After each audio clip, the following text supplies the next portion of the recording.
And to me, it's nauseating. It's absolutely nauseating because multiple mental health clinicians said that Derek had limited intellectual ability and was not capable of consenting. Congratulations. Boom. Right, change soccer in America forever. Hella bugs out here. Yeah, bro, I can't keep caressing my leg, boy. Trying to get freaky out here. Your step siblings and also husband and wife. Yeah, I can't do any of that stuff. That's right. Yeah, in fact, soccer can crawl up my asshole and die for all I care. And that's what the kids do, but I'm a little older. I like that shirt tucked in. Who the hell told you that would not be seen on television? Anal sex is the process of inserting a penis into the anus of another partner. Oh, shit. All right, welcome to the Straight Red Card. Thanks for all of you already hear this right away, which is great. That's always nice on both Twitter and on the YouTubers. Yeah, I guess Colin just jumped straight into it before the show even started. I don't know if you caught that, but looks like Weah was used as a striker. Yeah, I watched it live. Time to eat some crow, boys. I'm not eating dick shit because I never said he couldn't be a striker. So it wasn't me. I don't know who said it, but it wasn't me. Well, I mean, I made the case for Weah being one of our striker options anyways. A number of times, actually. Yeah, I just don't know where some of these things go from. I didn't see it happening. I didn't see it really happening under Berhalter. But no, I mentioned him as an option a couple of times at least. Yeah, I mean, we can't help. We already knew he was going to be used as a striker anyways because that's what they said during preseason.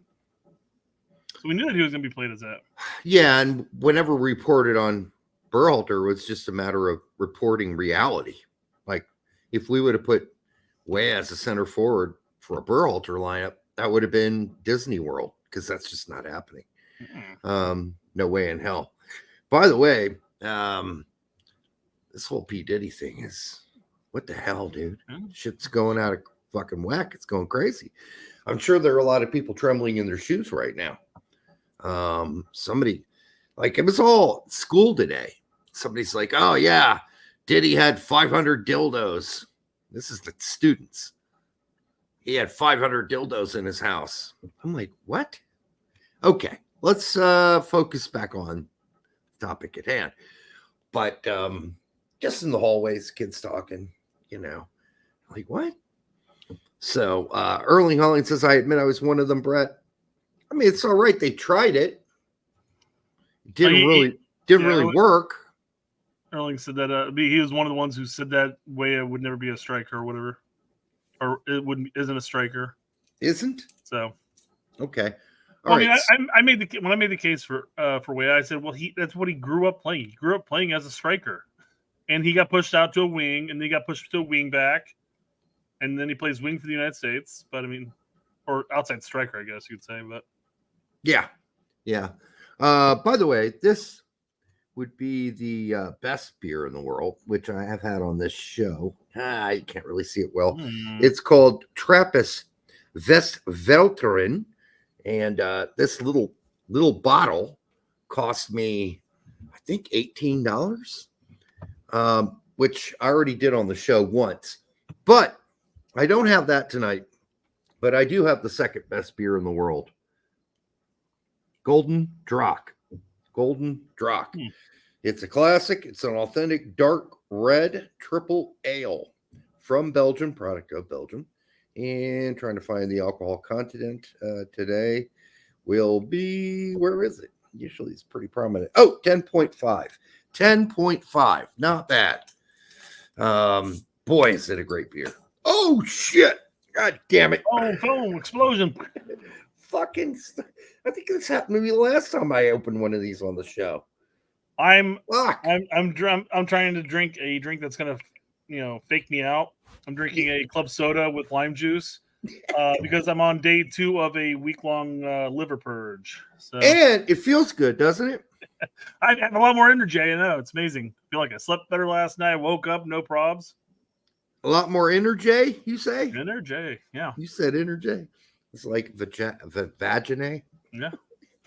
All the kids are saying it, Derek. Come on. You feel fresh and clean, like you've just been douched. All right. Judgmental Deity says, Don't let Sergeant Brigade on Twitter hear about Ballo's last 2 games. Derek and I are on Sergeant's Brigade, you know? Yeah, we love Sargent. Although missed a few opportunities this weekend we'll get into. Not a few, that's too many. Red has already bent Balogun for Jordan Morris. Does anybody here really read Reddit and go there? Because they seem I've actively avoided my entire life. They seem like a real group of winners. Who? Winners. Oh yeah, they're winners for sure. Absolutely. Also pissed at my drummer, although not really anymore. Does he have one arm? No. Okay. So we're playing that show in Bloomington October 11th, which is a big 90s revival. All the bands from the 90s are playing there.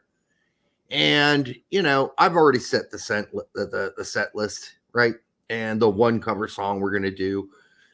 And it's because those are the songs I can sing now, Brett, because I can still hit those notes, right? So we're doing Lady Lay for 2 reasons. 1, to get out of my head, and 2, because I can easily sing it. So he's all like, oh, why don't we play this song? How about this one instead? How about this one? It's like, dude, I never really got into Cheap Trick. I respect them as a band. That's fine and all that. But that's way out of my fucking range. The whole point of this and the whole conversation we had is that my vocals are fucked. I'm an old man. I can't sing like I did when I was 34. It's going to be tough for me to get through the songs I wrote for myself back in the day, let alone singing somebody else's fucking song at a high pitch. No, I need to have a voice by the end of the show. And so I was just like, shut up. Just fucking shut up and quit posting stuff like this. Anyhow, I didn't say that. I basically said, it's not about what I want to do. It's what I can do. Get it? Get it through your skull. Anyhow, so frustrating because it's already a pain in the ass. We're going to go to this show. And for me, this is not going to be pleasurable. I'm only doing this because I got pressured into it. Not because I wanted to do it. I didn't want to play this show. I really didn't. I don't want to go fraternize with all these guys I knew, 20 years ago. I'm sure there'll be some fun in it. But I'm 53 fucking years old. I'm not staying up all night and partying. I'm playing the show and then I'm going home and I'm going to bed or going to the hotel and going to bed. Simple as that. This is not a pleasure thing for me. I'm doing it because I got pressured into it. Plain and simple as that. We're going to do it. We're going to do well. And I'm going to enjoy hanging out with my guys, but I'm not going to be some social butterfly going, hey, whatever. Buy my album. Here's my new record. Buy my record. Nope, not happening. You bringing your CDs with you? Just stacking them on the table next to where you sing? Records. I don't have CDs. They're all records. But it's the joke is that you sell merch in your CDs. You're handing CDs out. That's the kind of the music gig joke. Used to do it, yeah. When I was in my 30s, when people actually played CDs. And then, all I got now of the new album is the record. So there you go. All right. You just sit there on the stage and you just throw them out like Frisbees to people. Yeah, they would break. And they catch it. I mean, they don't catch it. That's their problem. All right. For the 120 of you here already this early, thank you. And I got to take a sip of this because look at the head on this. That's a lot of head. That's what she said. No, it's funny you were talking about that. You don't have the vocal range you used to and all that stuff. Nope. Man, so Chuck had a temperature for the late stage of last week. She broke that and everything like that, but she still has this raspy cough that's kicking around. Yeah, that's been going around. And I got the raspy cough. I never had the temperature or anything like that, but I just had that cough, and I still kind of have it. It's like a little bit of a chest congestion with the cough coming out. Mm-hmm. But we had a Jackson's game on Saturday, and I'm yelling, goal side, or hey, go, hey, you're left back, get back, you're left back, stuff like that. But as I'm trying to yell, my voice is still kind of fucked up from all the coughing and stuff like that. So like I'd be like, left back, but as I'm saying back, my voice would crack like I'm a pre-teens. Yeah, like I can't fucking yell right now. Yeah, it sucks.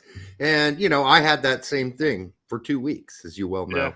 Yeah. And I can barely, sometimes we do a 3-hour show, get through the show with my voice still intact. So yeah, I can hear it sometimes. Yeah, you know, and I've had polyps removed from my throat. You know, this is a bitch. I mean, this is. I am basically Elton John at this point. If I'm going to really do my songs on a tour, I'm going to have to do them on octave lower than they actually were written at, or else I'm not going to make it through. Period. Yeah. End of story. All right, let's move on. We got lots to cover, believe it or not. Hard to believe, actually, because we just got the weekend, right? Weekend was fantabulous. So, I mean, we all remember, you know, Derek's Free the Cat story, you know, where the cat was dying outside the freezing cold weather. Now that cat was back here. Refused to let him in. He was back.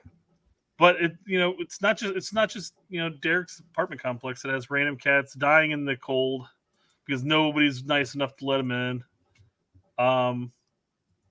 We got more missing cats. We do in Maine, Bangor, Maine. 16 cats have suddenly disappeared in Bangor, Maine. I don't know how big Bangor is. Is it a capital? What is Maine's capital?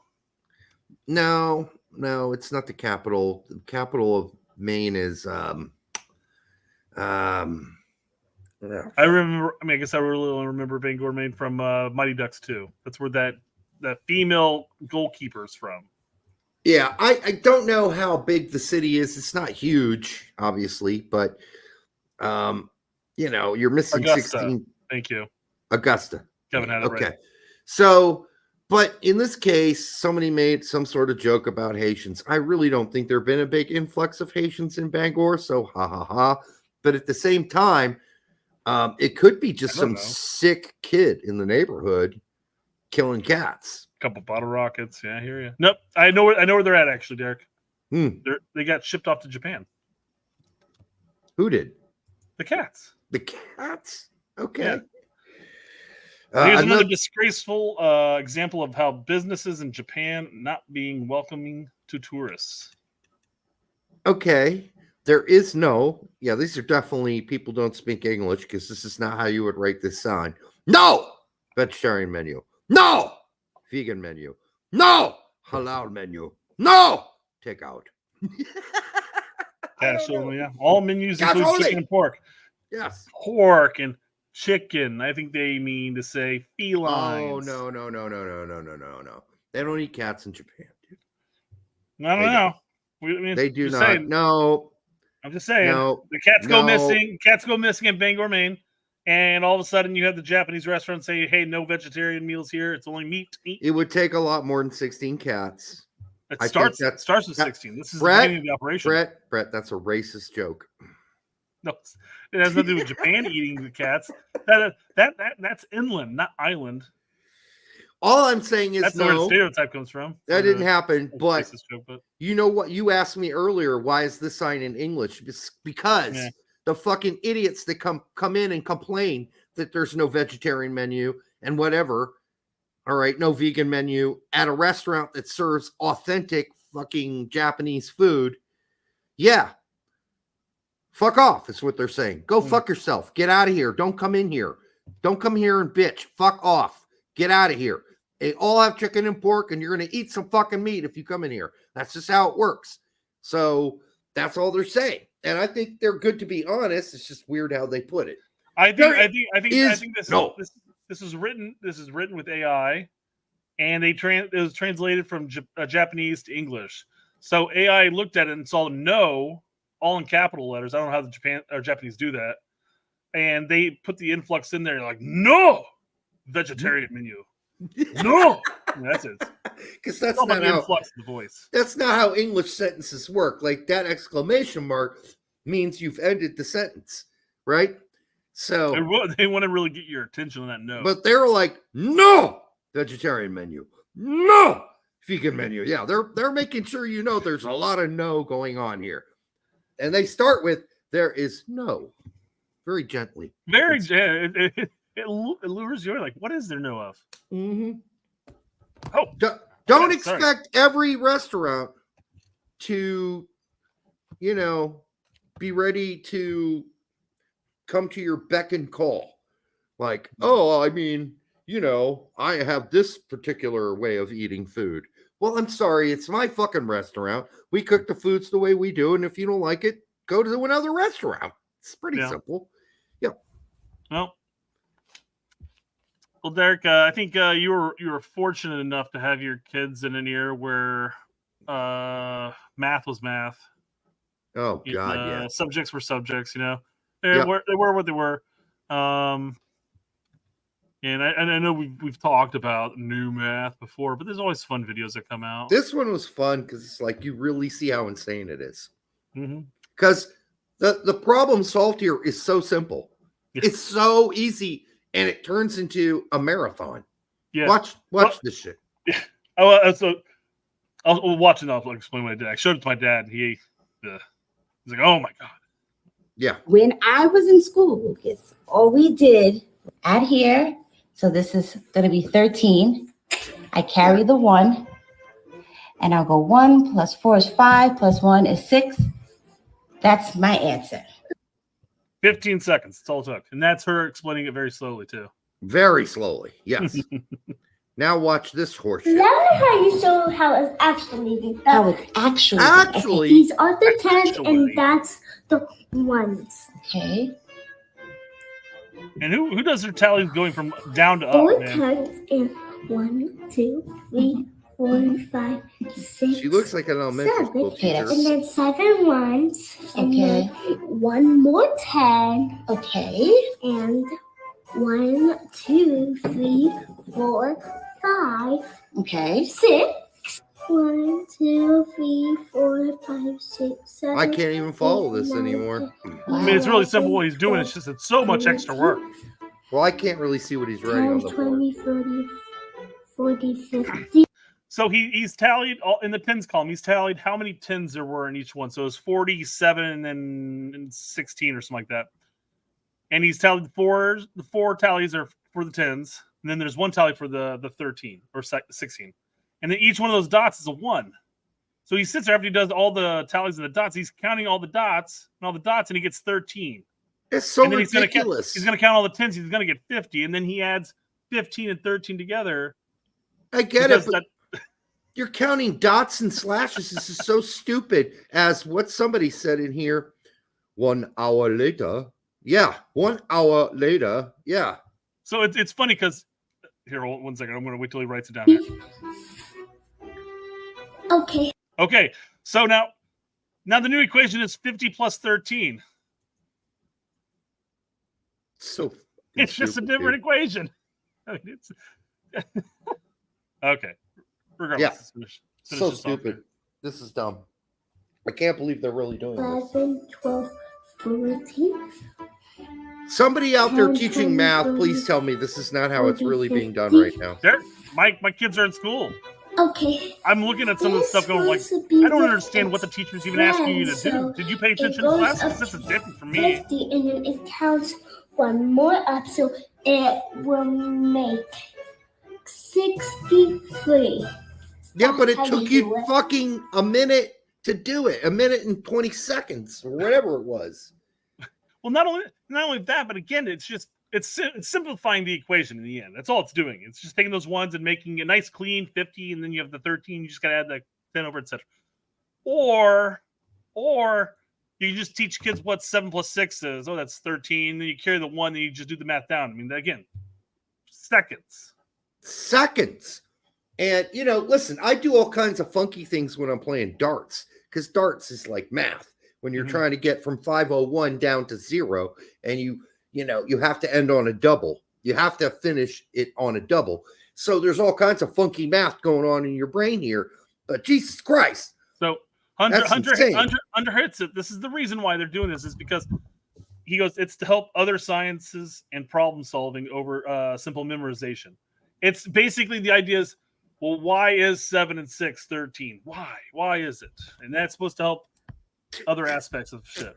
I guess. I think it's simpler just to memorize the basic mathematical, single on single pluses. So easy. I know over the years I've shown a number of math videos of like Japanese math, and they show like how they can do like crazy multiplications in like seconds and stuff like that. That's fine to have some kind of a shorthand for that if you want to quickly run through that. instead of doing like the like 3-digit multiplication by 3-digit, etc. Mm-hmm. But simple addition and subtraction. I mean, come on. Yeah, it's kind of crazy. I guess if the kids get it, I mean, it just seems like it takes too long. This is basically what my dad said too. When I said, I'm like, they want to understand why 7 plus 6 is 13. The why? Why is it? It's because it's 13. Because it literally is. But okay. All right. We'll move on. Insanity ruling the day. I'm sure. I'm sure there's many papers written by really highly educated people explaining why this is more beneficial than just memorization. But I would be done with the assignment before he's done with this first problem. Yeah, because if somebody gave me that, they just said to me, Derek, what's this plus this?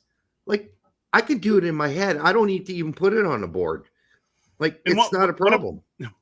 What if it's something simple as like 50 plus 10? I mean, do you really have to go through the effort of breaking down the tallies? You would hope not. No, then it's just 60, so easy enough. Well, Derek, I mean, just like we know, all through school, you have to show your work. Otherwise, you cheated. Sure. Okay.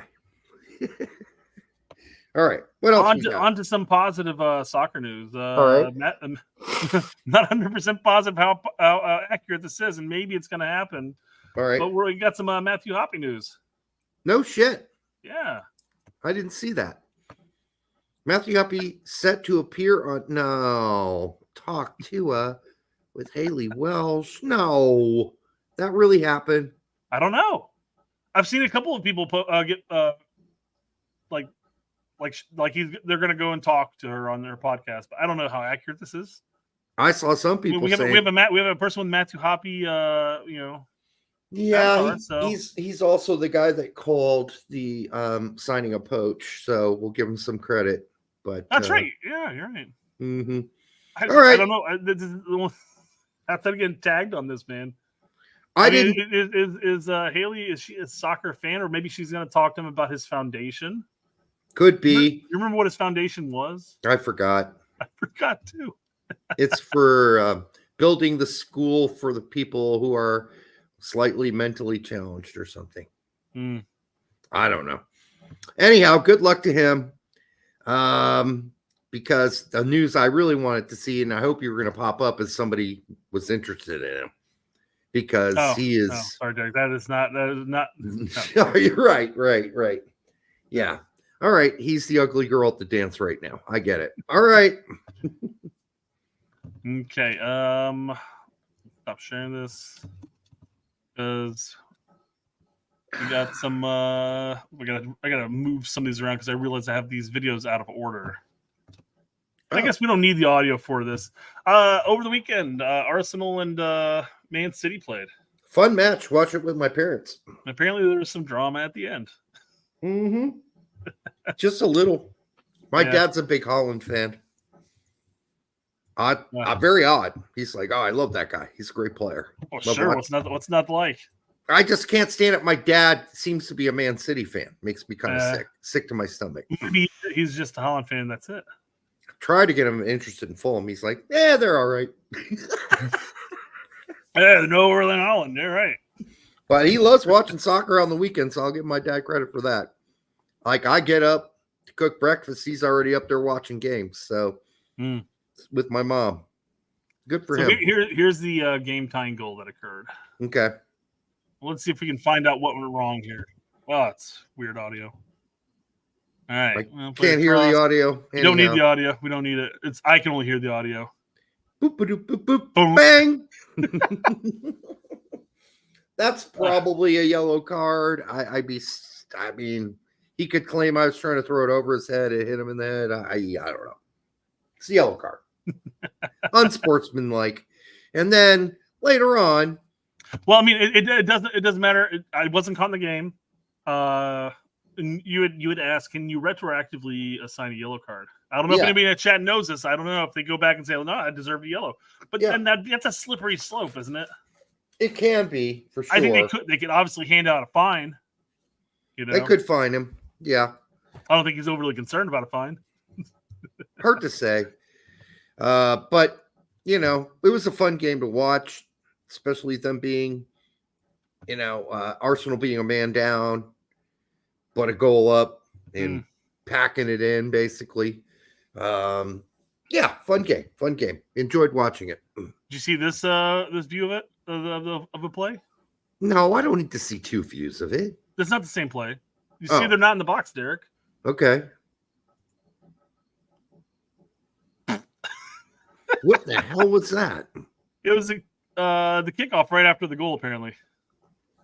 And Erling just ran right through him. Oh, yeah. Well, and then Erling after the game. Oh, yeah, hold on. You gotta give me Did some time. what? You gotta give me some time to move through these things. You playing the sound on this, right? Oh, you want me to play sound? I think so. I think Okay, we'll be fine. sure, no. I think we'll be fine. What's the worst that could happen, huh? Yeah, exactly. Stay humble, huh? What's wrong with telling him to stay humble? Told him to stay humble.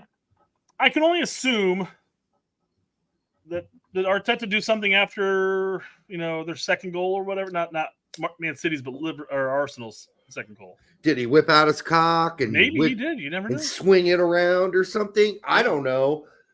But I guess where's the context behind it? I mean, telling somebody to stay humble is hardly that. I mean, I understand why he.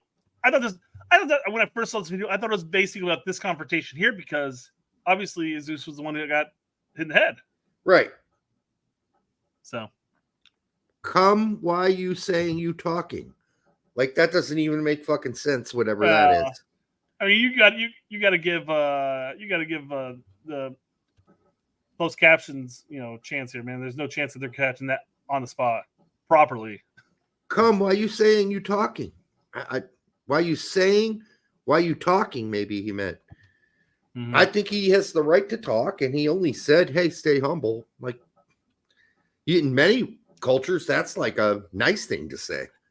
No, I mean it was definitely a dig at Arteta. So that's why I was wondering if maybe he did something in the celebration. Tell the fans to go suck it or whatever. I don't know. I'm spitballing, and I have no idea. Yep. I mean, there's a lot of people just saying that City are salty, etc. Okay. I don't know. That's fine. I'm scanning the chat to find out if something there. All right, for the 182, if you hear now, make sure you like, subscribe, share it with your grandma on both Twitter and X. And YouTube. We do appreciate it on what was a fairly busy weekend. However, nothing like magical happening. Right? Nobody's getting fired. Greg's not been hired by Chicago yet. Not that would be big news, because I don't think it would be. No. But it would be big for you since you're a Chicago fan. Yeah, it'd be a question. I mean, at this point, can anything really be worse? I mean, I know I've suffered through 5 years of Berhalter, but I mean, Klopas just has not been doing it for us at all. Either since he's had us. Dude, I don't know what your guys' obsession with Klopas is. I really don't understand it, frankly. Just a fan favorite from the good old days. Yeah, I mean, he's very good with the fans. He likes to hang out that bar, at least he used to, and have beers with the fans. But his best, I mean, he hasn't had a good coaching stint at all. I think he's a good assistant coach because he's liked and respected by people in Chicago. So just have him as an assistant and get a real coach. Yeah, no, that's a good idea. Not that Greg. Not that he's he hasn't had that great of a tenure in MLS either. So, but wasn't horrible. It can't be any worse than it is right now. At least he got Columbus to the playoffs. That's fair. Yep. Playoffs. Yeah. I'm talking about playoffs. Yep.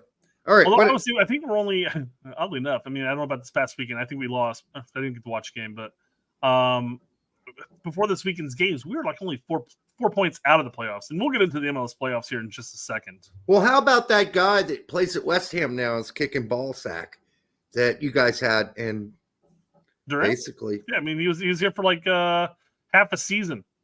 And then we got $8 million for him. I know, but you didn't even give him a chance. No, he wanted out. I get it, but he barely got like much of a chance to play in that half season. No, he literally got the plane and was a starter. He played for that full half season and got like 8 goals. Okay.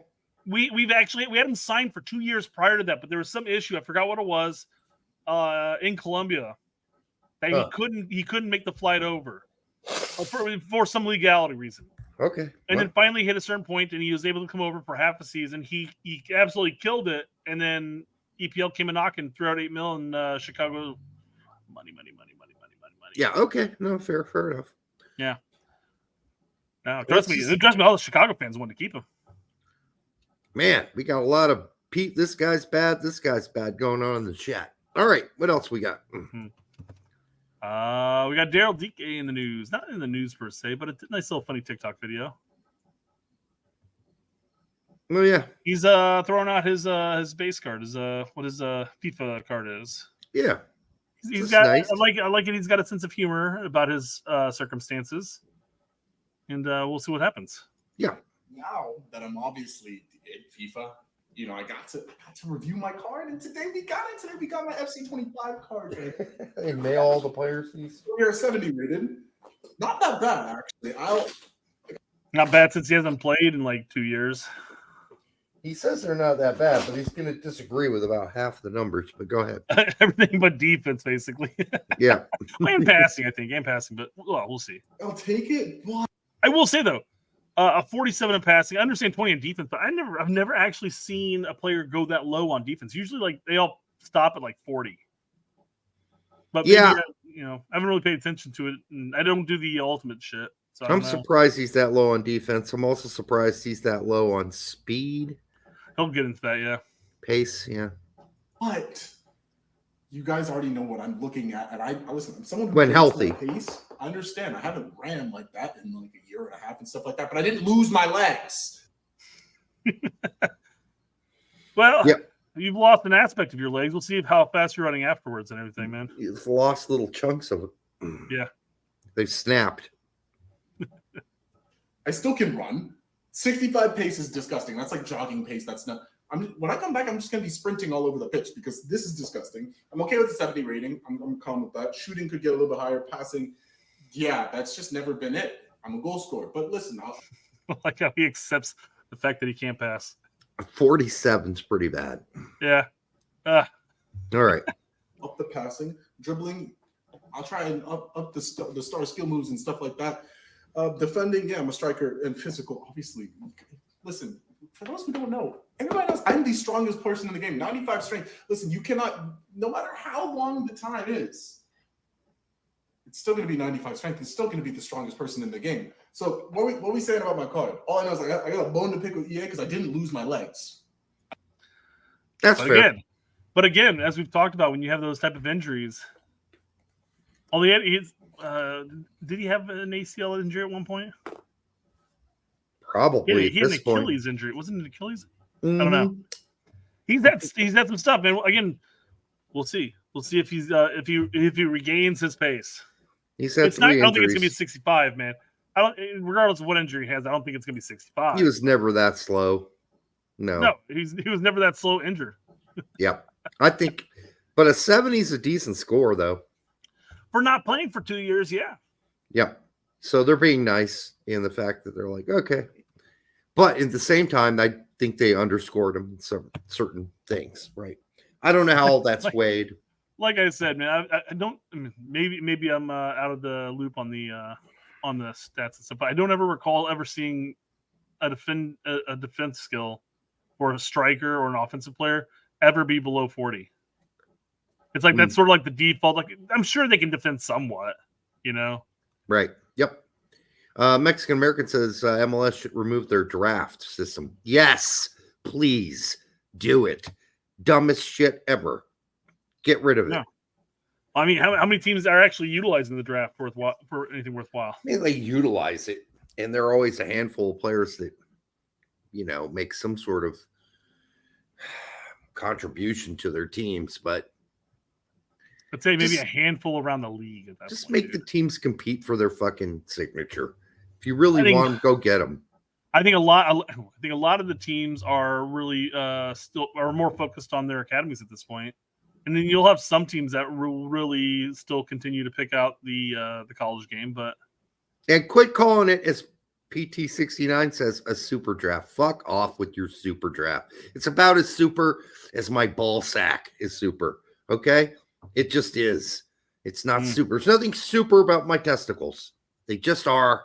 And they just are. They just work. They're good. They're still there. They operate. Yeah, there's nothing super about the super draft. Okay? There just isn't.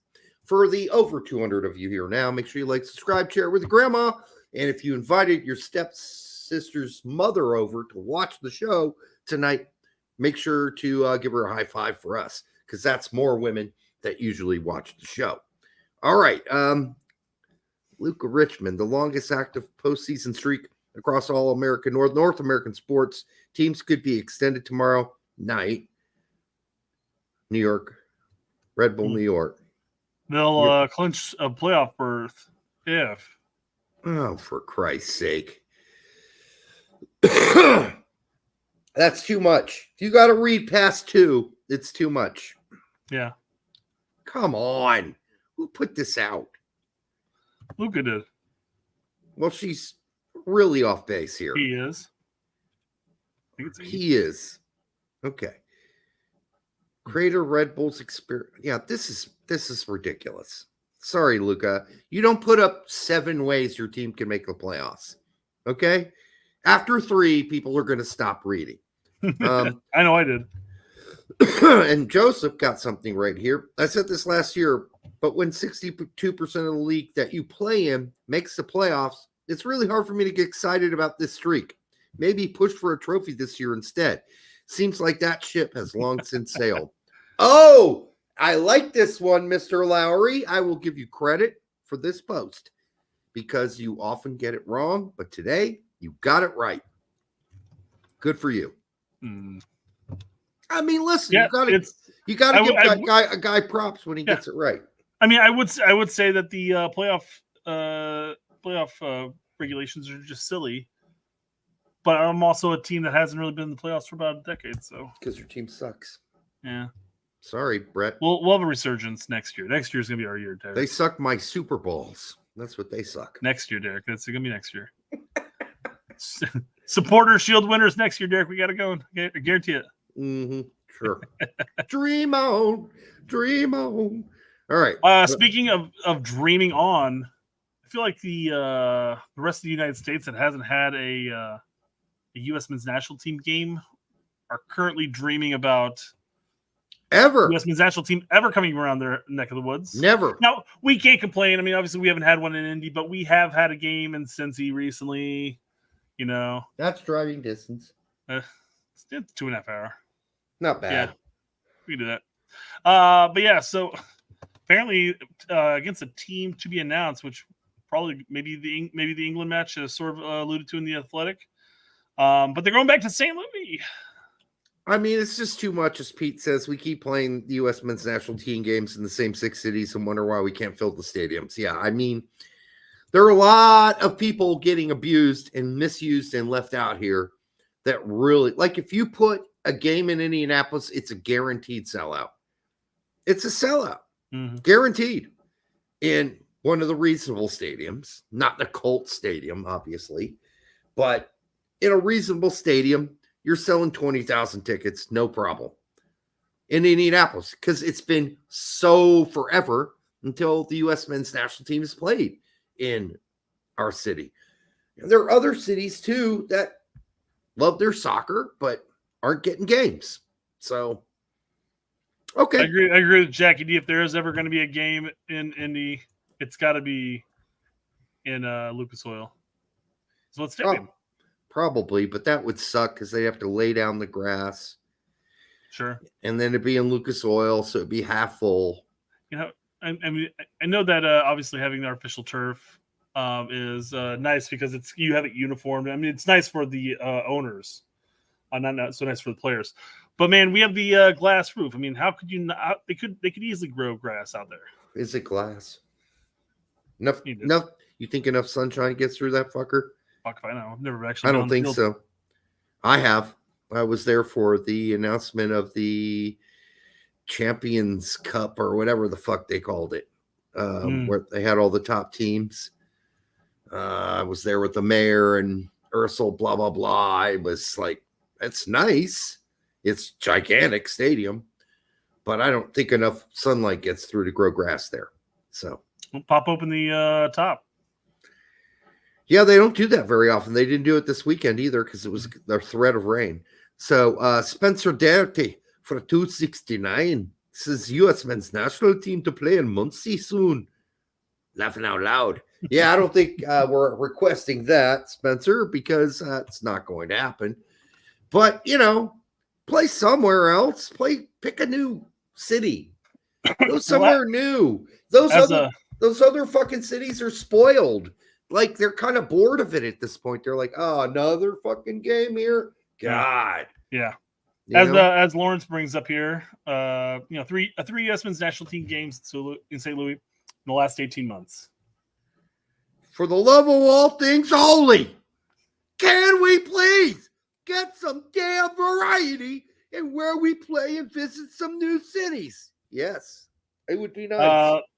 The final 4 U.S. men's national team home games this year. So this will be the 7th game in Kansas City since 2019, the 5th game in Cincy since 2019, the 5th game in Austin since 2021, and the 3rd game in St. Louis since 2023. Too much. That's what?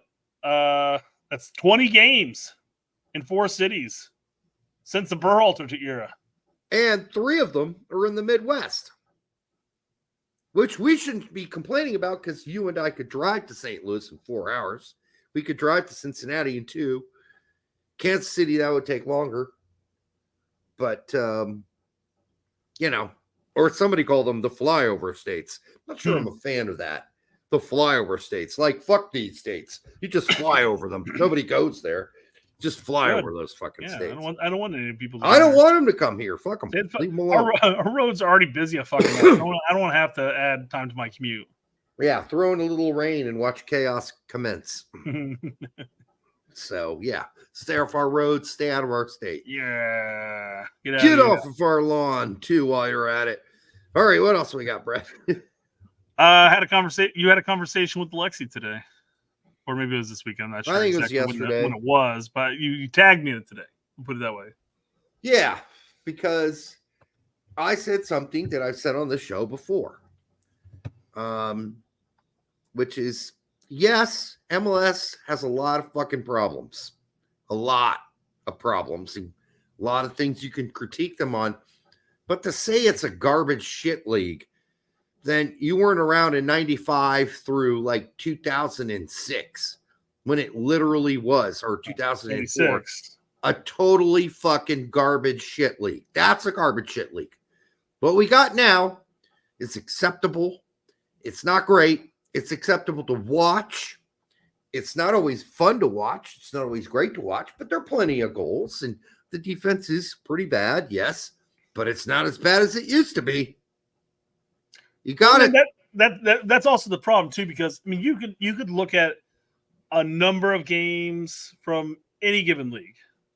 Maybe less so EPL to the extent you may have a boring fuck all game in EPL, but I mean, how many times do you watch games in Holland or in France and stuff? You just Switzerland. Like, oh, geez, this what am I watching here? Scotland. Is this first division here? You go and support your team because you love your team. The criticism, I guess, is anyone new to soccer might be underwhelmed by an MLS game. They might be underwhelmed by another game in another league too, unless you just say, "Hey." Unless you're just telling all new fans to the bandwagon, be fair weather, not fair weather fans, but the bandwagon on the top teams. I would dare say that a lot of people that supported Indy 11 some of them were new fans. They were there to support their team in their city, period, and a story. And that goes the same for if you're a Young Boys fan in Switzerland or you're a fan of Bari in the 2nd division of Italy. You're not going to the games because you want to watch great soccer. You're there to support your local club. I think people forget about that. There's a level of culture that gets developed at these local sides, and it's not going to be the prettiest. I mean, Indy 11 is no Man City or Barcelona or anything like that, But you Hell know what? no. Going to those games were fun as fuck. They were fun, and there was a camaraderie, and there was this feeling that we're all together there. And that's why I say, should Swedish and Swiss fans tune out of their league to watch MLS because their leagues are inferior to MLS? No, of course they're not going to. They're not. They're not going to do that. They're going to continue to watch the Young Boys, or if you're a big fan of Conrad, Lazon. Young Boys is P. Diddy's favorite team. Yeah, probably. Although, we'll await confirmation on that. I know there's lots of rumors bouncing around. So that was my point. And then Wallace agreed with me and said, love the ones you're with. Love the ones you're with. Love the ones you're with. All right. And I replied again. And I said, hey, man, this MLS garbage thing has gone too far. I'm okay with criticizing it, by the way. We do it all the time on the show. We hammer MLS. I have my personal issues and criticism, but sheesh, go back to 95 and tell me things weren't way better. Perspective is lost with those with no context. If you weren't around for 95, if you weren't around for 97 or 99 or 2001, you don't know how puke-worthy the play was. It's 98 MLS was much better for me. Okay, yeah. No, and there good teams. Yeah, DC United back then was a good team. They were a really good team, actually. But a lot of the teams were garbage. They were complete garbage. That's true. So, and then he says, that's part of the problem. There are plenty of legit things in MLS to actually be critical of, but some of the stuff is just disingenuous or insecure ridiculousness. I'm not sure about the insecure part, but surely disingenuous, I think. Or it's definitely some of the criticism it's without any context, right? About how things have changed is all I would say. So is it what we want it to be? No, it's not. Will we love promotion and relegation? Yes, but we told you why. That ain't happening anytime soon. Johnny says MLS is still League One, or is League One still? I think MLS falls in between League One and Championship. Championship, somewhere around there. I think it's right in that cusp of, that range. Now, there's some that are going to be further down in League One. I'm looking at myself in this one situation. Chicago. Although, frustrating. I mean, you have players that played in decent leagues on your team. So that's the frustrating thing about watching Chicago play is that you're watching and you're like, well, this team should be higher up than where they're at. And then they have like a 15-minute spell where you're just like, that's why they're not. Yeah. It's like a 15-minute spell where we shit the bed every fucking game. I would agree with Brett. I'd say the really good teams in MLS could hold their own in the championship. And I think the really bad ones, like mid-table, maybe possibly push. Maybe. Yeah. Depends. Right. But yeah, I think a good group of them that suck would probably be League One status teams. And that's where we're at right now. Sorry. All right. Yeah. So there's that. I mean, I don't want people to take me as like a Alexi Lawless dick sucker or anything, but on this, I had to back him up because I am getting kind of sick of that. MLS is just a shit league. It's just a fucking piece of shit. Dude, you didn't see the piece of shit that it used to be. That was a piece of shit. This is more like still growing, but progressing. Not great. Plenty of problems, but it's not a piece of shit. I mean, that's just kind of everybody likes to take the plays. I'm going to bring up Chicago again. Everybody likes to take the plays where like Chicago's playing Real Salt Lake and Chicago couldn't clear the ball out of the box, and it was like the weirdest off deflection toe poke goal. And you're just like, what the hell happened there? It's almost as if you're watching somebody playing FIFA and somebody was sitting there unplugging all the controllers. Yeah. They go to clear the ball, and all of a sudden they just sort of freeze, and then or whatever, And it's just like, yeah, that play sucked. That play sucked really bad. But there's a lot of other plays that are perfectly fine, and there are some that are really good. Yeah, that one play doesn't represent the whole league. That's the ridiculous thing about those kind of posts. It's like, this is why no one watches women's soccer And it's like the worst play of the season. You're like, okay, yeah, that was bad, but that's not why people don't watch women's soccer. There are a lot of other reasons. It's not just because the play sucks. Sometimes, on occasion, the play is bad. There's more to it. Women don't support women's soccer. Men certainly are more interested in men's soccer. There's plenty of fucking reasons why. But to just loop it all into like, this is why these nobody watches this and no one cares, and this is why the league sucks. It's too simplistic, but I get it. People get on X, they get simplistic. I get it. Well, and it's one of those things again where like the toxic topic that we always bring up. People are like, oh, U.S. men's national team Twitter is toxic. I'm like, no, it's the thing is you've gone several years of explaining yourselves, and then you get to the point where you're just like, Aaron Long sucks. He doesn't deserve to be out there. Right. Well, that's toxic. No, I've explained why a number of times. I'm just tired of saying it. Yeah, if I read another fucking article about toxic American fans, I'm going to find out where the writer lives, drive to his house, and punch him in his face in the morning. Honestly. Yeah.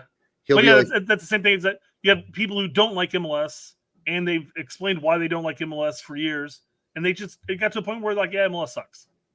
I'll just walk up and he'll be like, can I help you, sir? And I'll just pop him right in the jaw and say, that's toxic, bitch, right there. That's toxic right there. All right. Man, Larry's going nuts out there. USA MLS is awful. Okay. It's not great. It's not great. It could be better. We all agree it could be better. There are things we all want. But you know what? If you're supporting your local club, you probably don't care. But it's so much better in 96, 98, 2001. Again, Larry, you probably weren't around for those early stages of the league when it really was hot garbage. Hot garbage. All right, go ahead. Move on. Okay. I suppose, yeah. We're going to move on to one of our not quite favorite topics yet, but it is a new topic. So okay. Where are they now? Yeah. Where are they? So this is the guy that I didn't believe existed. He does. His name is Jaboli Arayebi. Okay. There's a good reason why I didn't recognize him. Okay. Right. He's not real. He's not real. This is AI, isn't it? Remember, How many fingers does he have? He started out at Leeds, Brett, and he started out at Nottingham Forest. There were people on the old Big Soccer and other places on X saying, hey, this guy is qualified to play for the U.S. men's national team. Okay. He's a youth product of Leeds and Nottingham Forest. Well, he ended up in Greece, where he disappeared. Then he moved over to Turkey, where he kind of disappeared because he played for Ankara Gachu. What was his name again?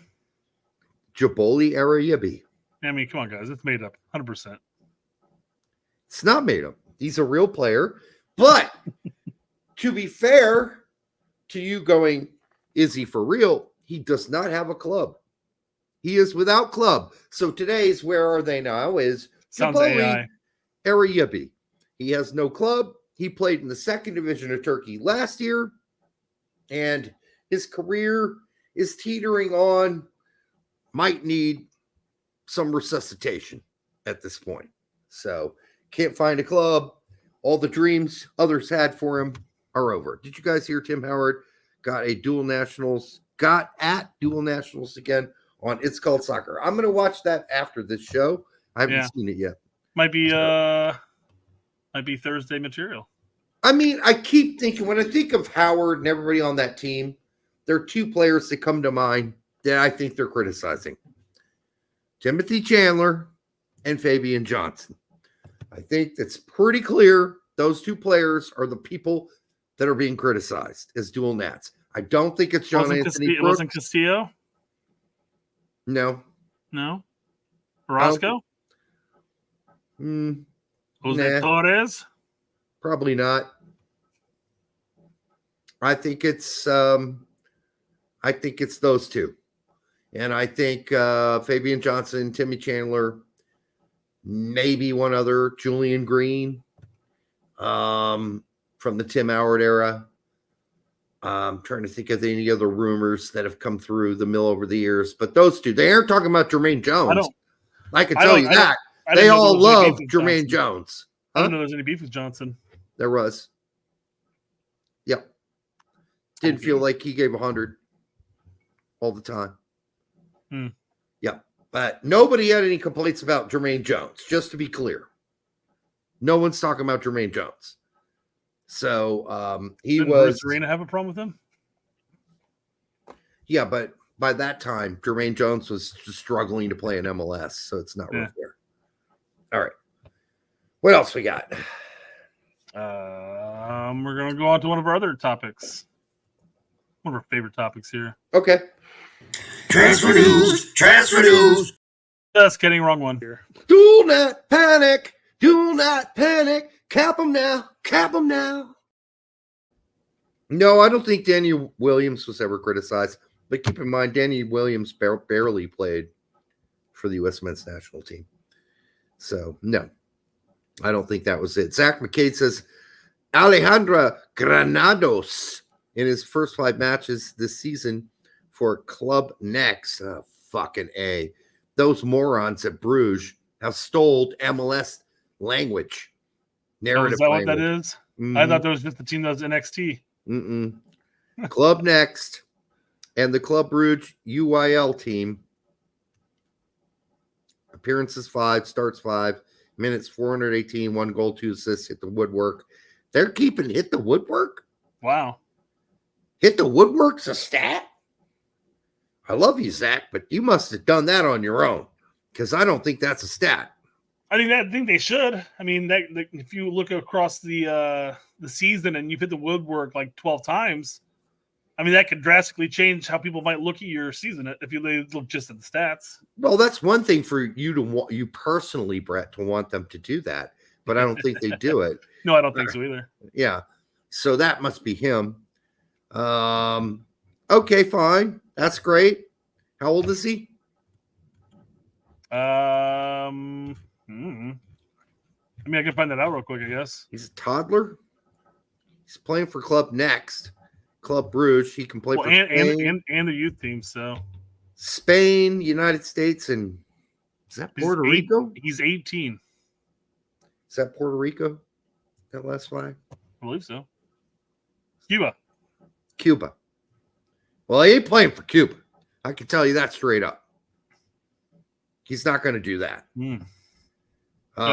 Unless it's last resort, but I'm still not sure that the Cuban national team will let people playing outside of Cuba play on the national team. I don't know if they do that yet. To make up for the people that leave the country during tournaments, is they have to bring players back in from the countries. Yeah, I mean, I don't know if it's like shit. We lost 5 people in that youth tournament. Well, there's this kid over at Bruges. Maybe we can convince him to come back. And he's not playing for Spain. So no other. We're fine. I don't know if you heard, but I said he was 18. He's only 18. 18. All right. So good for him. Hope it continues. Edgar Moreno says Arnie Chase has to be recruited. Oh, believe me, he will be. A 20-year-old CB that gets consistent playing time, except for this weekend. Champions League team has to be a priority for the Fed, and Poach it will be. No doubt. They're going to ask. They're going to call. Poach will be making a phone call. No need to worry about it. That will happen. It's funny because how you read the word recruited could mean 2 different things. Recruited like they actually get him to join the U.S., or that they're actively trying to recruit him. Yeah, I don't know. I don't like the word recruited. First of all, what you do is you talk to him. You find out where he is and say, listen, we'd really like to have you to come in and give us a run and see how you like it. But here's the big problem with this. If he makes the switch, he's no longer a Japanese citizen as the law is currently written in Japan, unless there's something I do not know. And he doesn't want to give up his Japanese citizenship. In Japan, you're not allowed to be a dual nat. You can't have dual nationality. So if he picks us, he's no longer a Japanese citizen. And by the way, he's already played with Japan through all the youth programs. in Japan are going to call him up next time in the next window. And he's gone, people. He's going to be gone. So I don't know. We can't waste a lot of time here. And the reason I say don't waste a lot of time is I don't think that the odds are really high. You got a better chance with Poach than you did with Greg. But I think this kid's already made up his mind. And I think we're all just, we're lapping the wrong, we're tossing the wrong salad here. And if we're tossing the salad too long, then, you know, we're probably missing other opportunities. So, yes, give him a call. Yes, ask him if he's interested. Yes, ask him if he wants to come into camp. Definitely do all those things, but recruit. I mean, what are you going to do? Send him a box of dildos? I mean, what do you do to get this guy to say, oh, you know what? I love dildos. I'm going to go over and play for the U.S. men's national team. Even though I've been playing for the Japanese youth system the whole time, I'm pretty much committed. And if I pick the United States, I'm going to lose my Japanese citizenship. Maybe that means something to him with his mother being Japanese. It might. It might. There you go. I don't know what it's, but the word recruit, too heavy of a word. It should say Ernie Chase has to get a call from the Fed and the Poach. Isn't it Henri? Poach. Henri has to get Arnie. It is Henri Chase, not Arnie Chase. It's Henri Chase has to get a phone call from Poach. That's all it needs to say, not recruit, not suck his cock, not make love calls to him at 3 a.m, telling how much he's the greatest person. Sweet nothings into his ear. I don't know what the word recruit here. We love you, Edgar, but recruit, what does that fucking mean? Tell me what that means. You're American, just like you are Mexican by both constitutions. Stop lying and making a fake nationality rules in your head. He might be eligible for USA under technicalities. He is eligible. There is no, he might. He is. Yeah, didn't he spend like his first 12 years in Texas? And his father's American. Yeah. He's about as American. He's absolutely qualified to play for us. So I don't know why there's any question about it. Yeah. And then is this about the real American things? But I mock you because it's pathetic to twerk your ass for someone like that when you have dozens of real Americans who'd kill for a chance you're willing to throw away on this person who ain't even really American. Shut up, Alex Gee. And welcome to being the dumbass of the week post. The dumbass of the week post. You don't get to decide who's really American. You don't. You can decide it in your own head if you want, but there are laws that determine what that is. There are rules that determine what that is. Who's really American? Like, what does he have to do? Does he have to have a fucking Trump tattoo on his fucking arm? Does he have to have an American flag tattoo on his left testicle? What does he have to do to prove to you he's a real American outside of the fact that his dad is a real American? Well, and again, just going based off of what I've seen on Twitter and stuff like that, he spent like the first 12 years of his life in Texas, somewhere around there. And then he went. I'm guessing I thought it was 9, but okay. Oh, whatever. Then he went over to Japan, I'm assuming, and probably at a reasonable age, he probably ended up going to Germany. He'd been in Germany for a while, so I guess maybe the family may have moved out there. I don't know. It just amazes me how people have this hard time understanding what a dual nat is or a dual nationality person is.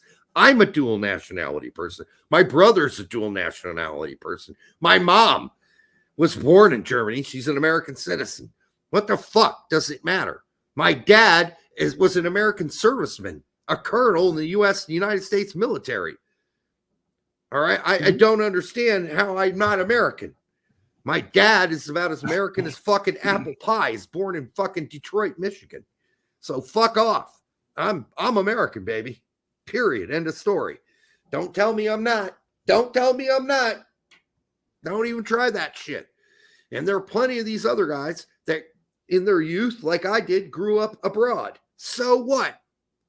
So what? Now I've been here for, what have I been here for? 37 years? I think that makes me fucking American as apple pie as well. But if I were in my 20s, be like, oh, Derek, he only lived half his life in the United States. He's not really American. And his mom's German.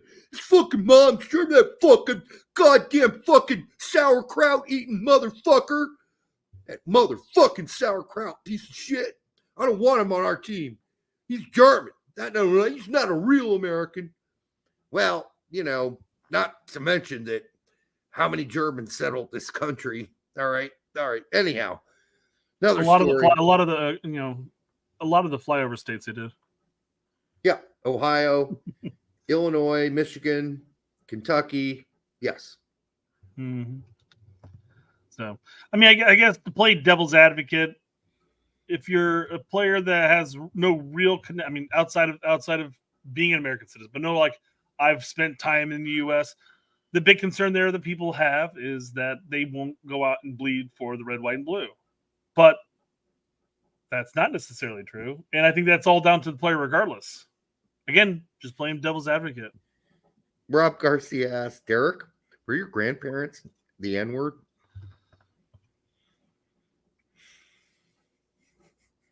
No, they weren't. They were not. In fact, some of them died in camps. All right. So let's just put it that way. And not all. Oh, anyhow, it is what it is. I do have relatives who have certainly were fighting in the Wehrmacht. And I also have relatives who were fighting for the Americans during World War II. So they're both German. They were actually related to one another, fighting on different sides because the ones that fought for the Americans had already moved to the United States. So they got drafted or they volunteered, for the U.S. during World War II. And then another part of my family still lived in Germany. And of course, they had joined the Wehrmacht to fight. And then I had a great-grandfather who died at Bergen-Belsen because he was a colonel in the German army who wouldn't take an oath to Hitler. So there you go. There's so many stories to be told. It's going to be rough to migrate to the United States and get off the boat just to get onto another boat and send back to Germany to fight. Yeah, well, some have been here at that point by a couple generations. So there you go. Okay. Yeah. Some of them, you're right, were only here. They just got there like 10 years earlier. So Stratman says, Stratman playing that guitar for $199. Pretty sure step sisters are dual nats. In their own way. Yes. In their own way. All right. So yeah, no NZs in my family background at all. None. Zero. Woody Allen, a dual nat, his wife's stepson.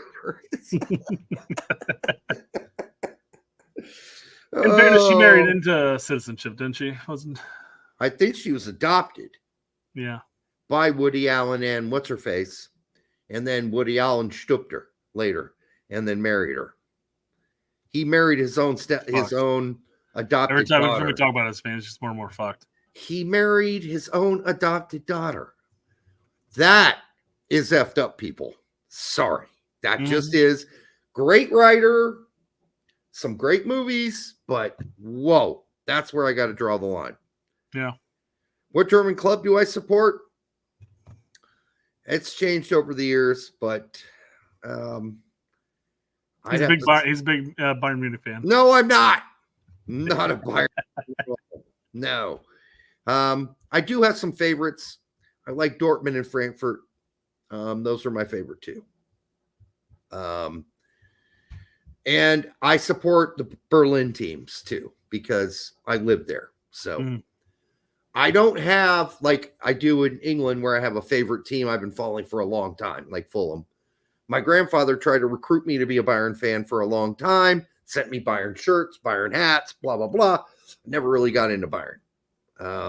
Because I'm not, as Brett well knows, and most of you know, I'm not a fan of the guys that are supposed to win. I'm an underdog guy. That's what I am. So I like underdog teams. And not that Dortmund's an underdog team, but That happened more recently with Pulisic and then Reina. Before that, I was just a Frankfurt guy. And whatever. All right, so that's that. It's my passion there is not as deep as it is for Fulham. I watch Fulham every weekend. I'm a diehard. Every weekend I watch Fulham. I think up until recently, it's pretty safe to assume everybody's an underdog in Bundesliga. Yeah. Now, it's changed a little bit here. So you actually have some teams that are legit competing, but there were teams competing in the past. So I'm not saying that they weren't, but it's never been consistent. Like the top 4 teams are always the same in Germany. It just isn't. I find myself supporting a lot of the teams the Americans have played on over the years. So I remember back in the 80s, I used to get tapes sent to me for all the Wolfsburg games that Reina played in. Claudio Reina played in. And I was a big Wolfsburg fan because of that. But, once he left, I'm like, well, I'm not watching that shit anymore. I'm watching that because Claudio's playing. Anyhow, Coachin has suffered a hamstring injury in his left leg, and his recovery time will approximately be around 4 weeks. Well, hopefully he doesn't lose his spot. I think he will for at least 4 weeks. He will, but hopefully the other guy doesn't play really good. Just like the Cardiff City guy played today. I thought he played really well. He saved a free kick yesterday, excuse me.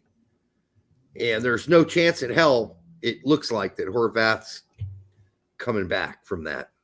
He's going to ride. I'm telling you, man, for the U.S. men's national team, we need to just branch off into some new blood at this point. I think Horvath and I think Turner their ship has sailed. I think they're both toast, and it sucks going into two years until the World Cup, like 8 or so windows to give somebody else a shot. We got to. Yeah, we have to.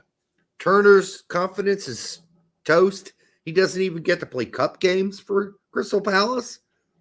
He was on the bench for Crystal Palace's cup game.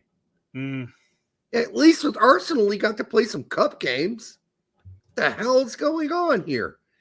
And then, as usual, Horvath with sort of his quiet man approach. Yeah, not working. He's out.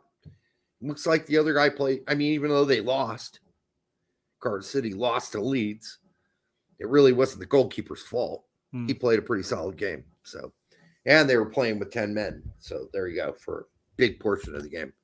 Daniel says Turner should go to Barcelona. Their goalkeeper just got injured. Yeah, right. He'd be like third string there still. Third string for the second team. Yeah. Yeah. Turner's in a heap of problems. Yeah. He's got problems. He's got issues. I know I led into this segment earlier, and it was the wrong time, but we got it now. Transfer news, transfer news. Who's getting mounted on transfer news? Who's getting over on transfer news? Transfer news. Everyone loves that transfer news but me. Whatever. All right. Alex is saying, what is with that Mick Robinson saying that slavery was good? No, it wasn't good. Whoever said that, whoever Nick Robinson is, Mick. Anyhow, no, he's wrong. It wasn't good. There's no way to shape that big pile of shit into a statue that looks good. That's just bad. All right. Liverpool will reportedly battle with Manchester United for the signing of 27-year-old U.S. men's national team and Fulham left back Anthony Robinson in the January transfer window. Liverpool are looking for immediate cover and a possible long-term replacement for Andy Robertson. Can I just say this as a Fulham fan? No! You can't have them. You can't have them. Well, I mean, I feel like this is the recycled news story. Now, maybe it's just resurfaced because there is interest. But I feel like the whole possible long-term replacement for Andy Robertson is like almost like word for word what we heard like at the end of last season. Yeah. Again, maybe this is legit still put thread. They couldn't make it work during the summer window, but I don't know, I feel like this is recycled. Yeah. Same report. Nothing's changed. Rumor. No real confirmation. Yeah, pretty good game over the weekend. Just don't go to United. Go to Liverpool if you can. But I'm going to have to tell you, you're going to have to be really sharp to play for Liverpool. He would have been better off going to like a big team in Italy. I think he would thrive there. But if I had at that point, just stay at Fulham. If I had my druthers, just stay at Fulham, of course. Absolutely. All right, for the 255 of you here, make sure you like, subscribe, share it with your grandma. Lean over and give your stepsister a kiss, and then tell your stepsister's mom, who's there on the couch watching with you the show, that you really do love her. You really do. It's not just a weird thing. It's something you're serious about. Yeah. Right. I know it's not quite Yanks Abroad, but since we have Jedi pulled up, do you want to talk about the Fulham game? Yeah, he played pretty good, and they won. All credit to the Mexican striker, Jimenez, who I really like when he's playing for Fulham, by the way. And he seems to be back on it and back. He's not wearing that headset anymore. Lost his brand, huh? Well, I think his head's fixed. He's playing well. Fulham played well. They actually pulled this one out, and very happy. But I think that Jedi played a pretty good game as usual, pretty solid. Nothing spectacular, but as usual, pretty solid. Yep. I mean, I can't add too much to that, quite frankly. Yep. I mean, he is still wearing it. Oh, I must have just been fooled by the fact that he took it off when he came off the pitch. It's blended in with his hair and everything like that. Yeah, I guess I wasn't paying attention enough during the game. Yeah. I mean, that left side was shut down all game. So yeah. I thought nothing really that except for solid. Obviously, no assists, no goals, but it is what it is. And as long as you cover your defensive responsibilities, Fulham comes away with the 3 points. Yeah, no, I was happy. We really needed those 3 points. But Jedi did go the full 90 as usual. And I thought Newcastle was going to turn it around, man. It was like going into the second half, man. They bounced back and put Fulham on their heels for a bit there. Yeah. Jimenez has cornrows and a headband. I didn't look that closely. Did he have cornrows? I don't remember that. Anyhow, it's called Soccer Podcast Thing Sucks. Oh, the new one? The brand new one without Jake? Jake apparently sold it to how, I don't know. As I said, more power to him on that one, though. Yeah, I don't know how he did that. It's not like his show was, lighting the world on fire. So I'm not quite sure how that happened. But Gary Neville's company bought the slogan. It's called Soccer. They're going to do, and Jake's not included on the show, but they're going to take that and run with it. Sometimes I guess people think, oh, that's a really good brand. And Gary Neville's company's like, oh, let's do a show that's all about American soccer. What's a good name for that? It's called Soccer. I think that'd be awesome. Oh, unfortunately, somebody already owns that. Oh, let's just go buy him out. Oh, okay, let's go buy him out. How expensive can that be? Waste of money. Yeah. Like I said, more power to him on that front. On other U.S. men's national team news, before we get into the Yanks Abroad section, guess who's back? He's back. Back in the new. Yeah. Anyhow, he is back. We'll see. We'll see how this works out. We'll see if he'll be playing next weekend. I would really like to see him because, by the way, Dortmund were straight hot ass garbage this weekend. They got fucking dismantled. Curb stomped, man. Curb stomped. Absolutely fucking curb stomped. So what was the score, like 5-1? 5-1? It was horrible. I mean, what a fucking destruction, man. So listen, if anything says we might need some changes, that game said we might need some changes. So we could see some new faces coming into this next game, starting at least. It won't be Reina starting, obviously. No, I'll be excited if he's just back on the 18. You know, if he's back on the 18, maybe 10 minutes. 10. I mean, he just got off the injury, so I mean, I'm not sure how much we're going to want to force him back into it all. But he does have an entire week of training, so. But it is individual training. I think that's the key phrase right there: individual training. So until he's back full with the team, I wouldn't be shocked. I wouldn't be surprised if he's not on the 18 actually. Probably in the 18, maybe 5 at best. 5. They're going to be very careful. Let's be honest. They're going to be very careful, Brett. Mm-hmm. I think they're not going to play him like any more than 5 or 10 minutes at best. So, but the way they've been playing, they just played, this weekend, was horrific. That defense is complete fucking garbage that they've got going on there at Dortmund. So, but the midfield didn't help much. Although the manager might go, well, the midfield wasn't really helpful in the defense either.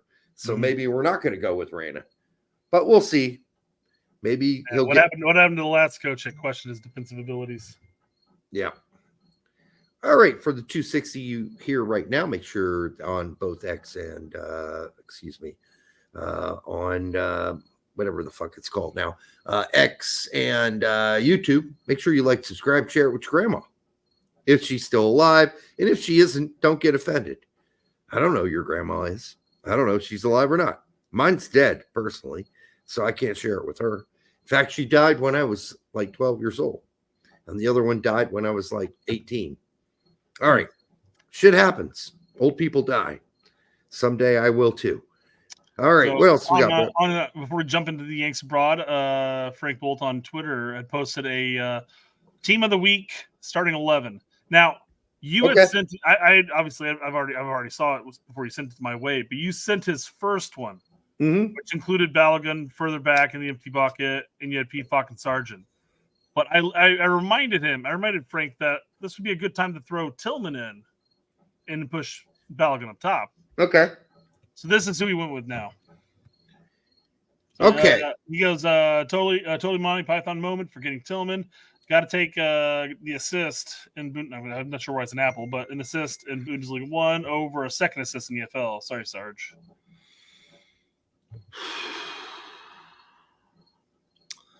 All right. Did Pifak do all right? Yeah. Still waiting for more than from Pifak. He did get the assist, but it's not an assist he really meant to do. He was just getting his foot on it and happened to land right in the perfect spot. But like that was bang bang. He didn't have any clue what he's doing. But was he there? Yeah. He was there in the box. He's a big body. He got himself a part of his body on the ball, ended right at the foot of one of his teammates who cleaned it up and scored. Not sure I'm ready for Pifak starting yet for the U.S. Women's National Team. Balogun had a better game this weekend. Had a goal, which has got to make him feel better. Played most of the game. I'm fine with this. I'm fine with him being up there. Tillman out wide. It's an empty bucket. Yeah. Busio? Listen, just because Busio's had one really good game so far for Venezia, I think it might be a little bit earlier to throw him in the starting lineup. Ignore this. Well, you're ignoring the fact that this is just a team of the week. Oh, team of the week. Then okay, fine. Yeah, this isn't this should be the next U.S. Men's National Team. No, this is just team of the week. But didn't Sargent get a hockey assist? He did. It was a really nice one too. I mean, it was really nice. He drove up the pitch, waited it. Great layoff. Waited and then just laid it off nicely he opened it all up. I thought he had a good game too, as a whole. I did too. Overall good. And of course, Norwich absolutely destroyed their opposition. I forgot who they even played now. Me too. I don't know. Don't care. They absolutely destroyed them. I think the score was like 4-1. But yeah, Sargent had a nice play at the end there. Okay, so everybody be clear in the chat. This is the team of the week. Okay? This is his team of the week, not his actual team of the week. Starting 11. Yeah. Tillman had a fucking great game. Those Yeah. 2 goals, that set piece he took, brilliant. Played great. Keep in mind, it was against a shitty team, but so what? Still did great. McKennie, great game for Juventus, no doubt. Busia had a solid game for Venezia. They got their first win in Serie A. Pulisic was on fire at the beginning of that game. What he did there is shit that guys like Mudryk and other guys that have been signed by Chelsea can't do. He did. It was hysterical. It was hysterical watching some of the Chelsea fans. Like, where was this when he was playing for Chelsea? I'm like, well, he did that when he was playing for Chelsea. Like, legitimately, like, did that almost exact same play, like against Liverpool or somebody like that. But under Tuchel barely got to play. Yeah, I mean, he was also injured here and there, but yeah, for the most part, under Tuchel, it's like, hey, you start a game, you're benched a game. You start a game, you benched a game. Hey, Pulisic, you want to play some left back? Hey, how about some left back? Well, and the funny thing is, I mean, in all the seasons he was at Chelsea, he was predominantly in the top 3 to 4 spots as far as goal productions per 90 played. Or whatever, minutes played. Yeah. So, I mean, and some of them over top of, bigger names at the time. So, I don't know. Yep. It's one of those things, like, I feel like he got the raw end of that deal. And that was one thing, and one reason why we were all happy he got out of Chelsea. Yeah, no, I am so thankful he's not at Chelsea. This is the best move he could have possibly ever made. The fact that fucking Landon Donovan was like, I don't know, man. What if he's at AC Milan? He's not playing. Wouldn't it be better for him to come to MLS? No, come on, you balding motherfucker. I love you, by the way, for everything you've done for U.S. soccer. But that's just dumb commentary. And so he's in the right place doing the right thing right now. Doing the right thing. And I'm sorry I called him a bald motherfucker. Anyhow, or a balding. Some of us follically challenged people, we take offense, Derek. I know, but he's getting that fixed, Brett. That's why you have that big hole in the back of his head. Yeah, that's how what they're doing, Brett. The reason that was bald is because they moved the follicles from here to here. I've done my research. What they do, they take the follicles from the back of your head and they move them to here, and they implant them here and let them grow. But so you'll grow a lot of hair up here, but you won't grow back here? No. The shit back here is going to regrow on Landon Donovan, but they pluck the follicles, the hairs from here, back here, and they replanted them on top of his head. Okay.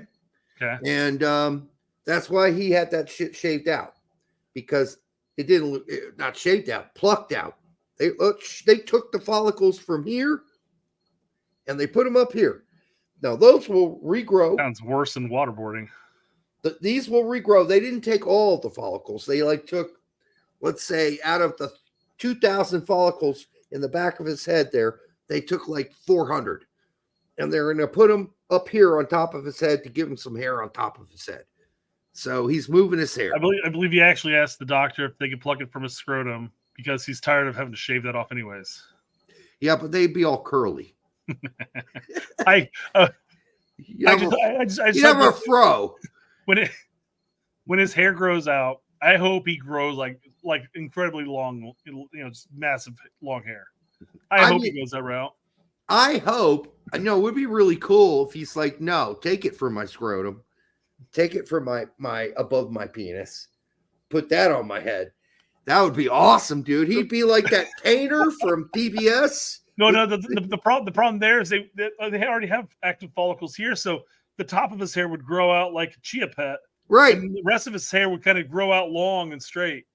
Well, he could have them remove all of his hair follicles on the top of his skull, and just remove all of his hair completely, and just say, take all of my peach fuzz and implant that on my hair, and he'd have this big fro. It'd be great. Landon Donovan with a huge fro. That'd be awesome. All right. He'd be like a Chia Pets, Broken Furnace recordings. That'd be hilarious if he did that. But he didn't. He took it from the back here, and then they put it on here. This will still grow back because they only took like, I'm guessing, like 400 of 3,000 to 2,000 follicles from here. I put them up here. And then because he's got, you don't need that much up here to cover it up because he's got plenty back here. So we just need all of that back there. And hair transplant, I guess what it's called. So have you ever seen Beer Fest? Yeah, you always ask me that. I said yes. I always got to make sure because I have no idea what you've seen and what you haven't seen. No, I've seen it. Now, the question is, Brett, do I remember Beer Fest? Now, I remember like 3 or 4 parts from Beer Fest. That's it. Fair. That's fair. I watch movies and I'm done. I move on. Unless it's like Saving Private Ryan, right? Yeah. Which I've seen like 8 times. So there, I forgot the characters' names, but there's a Jewish character on a Jewish guy on the good guy's side. And of course, they're going up against the Germans. So one of the German guys is laughing at the hair of the Jewish guy, curly and stuff like that. He goes, "Look at him, he's got pubes on his head." But that makes sense because you've got a dick face, That's the only thing that's running through my mind when you were talking about Donovan's hair. Nothing greater to make reference to in a movie than Germans making fun of Jews. What bad taste that was. See, they panned over and he's got the Jew eye. The eye of the Jew. Eye of the Jew. That's it. Yes, thank you. That's what it is. Yeah, making the Germans still be racist fuckers. Fumar says Das Boot, which by the way is a great movie. I've seen that at least six times. I think he's quoting the Beer Fest by saying Das Boot. Oh, well, there is a movie called Das Boot, which is it's an award-winning movie. If you haven't seen it, go see it. It's with German subtitles, but it's great. I always use this line. I remember my first beer. It's a great quotable line. All right. Back line. He said he put Robinson. Yes. Ream. Mm-hmm. I have no idea how Ream played. Is this the week he scored, or was that last week? Did he play that well? I have no idea. Okay. Cameron Carter Vickers is, as long as he's playing in Scotland, he's always going to play well. That's fair. I mean, why not Chris Richards? He had a great game this weekend. I didn't watch Palace. He had a pretty solid game this weekend for Crystal Palace. So, okay, whatever. And Fossey, I did not catch that Standard Liège game, so I have no idea how well he played. So Larry, Larry's talks with Frank all the time, and he says Frank is joking. I mean, he must joking about the center backs because I think everything else is fine. I don't think he's joking, Johnny. Then he says this might be Derek's burner. Hey, Larry, get on board. Don't have a burner. Don't have time for a burner. Don't know how I'd make one because I wouldn't even have an X account if it wasn't for Brett, who created mine. It's very accurate. And then he's like, Derek, hey, dumbass, here's your X account, dummy. Here you go. Here's your login number. Now get on X, Derek, and go do X. Okay, Derek? He meant to say me, apparently. Brett doesn't have time for that shit. He's got 2 kids, a job, and a wife that's calling him a fucking pussy muffin twice an hour, saying, get me a drink. He's a busy dude. He's a busy guy. By the way, that statue behind Brett is Victor Emmanuel II. Oh, yeah, sorry. Yeah, go for it. Over here. Yeah, and so you're in Italy. And Victor Emmanuel II was the first king of Italy in the late 1800s. So, my wife, I don't know if you heard my phone ding a little bit ago. My wife texted me and she goes, tell them about Jackson's short joke. And I'm like, I remember telling Jackson, I was like, we're on our way to the soccer game. And I go, Jackson, I'm absolutely going to use that on the podcast. Okay. But she tells me, and I'm like, oh, yeah, that's right. What the fuck was that even about? We were talking about car seats. Because Charlie has moved into just the booster seat at this point. Sure. And he goes, well, how old does Charlie need to be to get out of the booster seat? And Evie goes, well, it's not about age. It's about height and weight. So I'm like, yeah, Jack. So if you're, let's say you don't grow past 3 foot, you're always going to need a booster seat because otherwise the seatbelt's going to be cutting right into your throat, which won't feel great when you get in an accident. Mm-hmm. And he goes, so I guess Messi's always going to need a booster seat. But oh my God, I laughed. I was like, that's really quite smart for a child to think of that. Yeah. Yeah. Even though, well played, Jackson. And I don't know if he got the idea. I don't know if she really knows Messi's height or anything like that, but I was just like, Jackson, well played. Yeah. By the way, very good. Larry says Brooks is hurt. Yes, he is hurt. Yep. He probably won't be back for at least another week. They're in the second division of Germany, the 2 Bundesliga. So give him some time. And I don't know what's going to happen there. We'll see. They need him. So we'll see what happens. Mm-hmm. That's it. Hertha Berlin. All right. Yanks abroad. Everybody loves them. Yanks abroad. Go Yank it. All right. Here we go. Henri Chase, we say, got 20 minutes for Stuttgart in that win. Jedi got 90 in a win. Chris Richards, 90 in a tie. Sargent, 90 in a win. Aiden Morris, 90 in a loss. Really wasn't his fault, but okay. I know some people are going to say, Larry, that he sucked. Brendan Aaronson, 90 minutes and an assist in the win for Leeds. Haji Wright, 46 in a loss. Not sure why he got yanked so early. Some people like being yanked early, but not in this case. Leonard Maloney, 71 in a ass beating for Heidenheim. Dude, yeah. So Maloney was quite responsible for that second goal. Did you get to watch the game? Yeah, you're probably right. He was off on the left, and instead of just hoofing the ball forward or getting it off his foot, he got dispossessed twice. Like his clearance was blocked twice, and the guy who ended up collecting it drove right into the middle of the box and shot and scored. Is it fair to say this is like the worst Maloney game you've watched so far? But that's the weird thing, because when I was watching the game, I was literally posting like, "Hey, Maloney's doing Maloney things right now." First half, and then all of a sudden that happened. I'm like, and then it was just downhill from there. Yeah, so definitely a tale of 2 halves. I thought Maloney in the first half was really good. Then he got his ass yanked in the 70th, which is rare. He could have had like 2 assists in that first half. Mm-hmm. Only they could have put the ball away. But yeah, he was constantly breaking up plays, just killing the passing lanes. Like I said, doing Maloney things. So yeah, playing right in front of the center backs. At some points, I was like, "Is he a center back?" Because when they get deep, he in their own final third, he often drops back almost to a center back role. Dr. Doom says Maloney and Tessman should both be tested at CBs for U.S. men's national team. Yeah, I wouldn't be against that at all.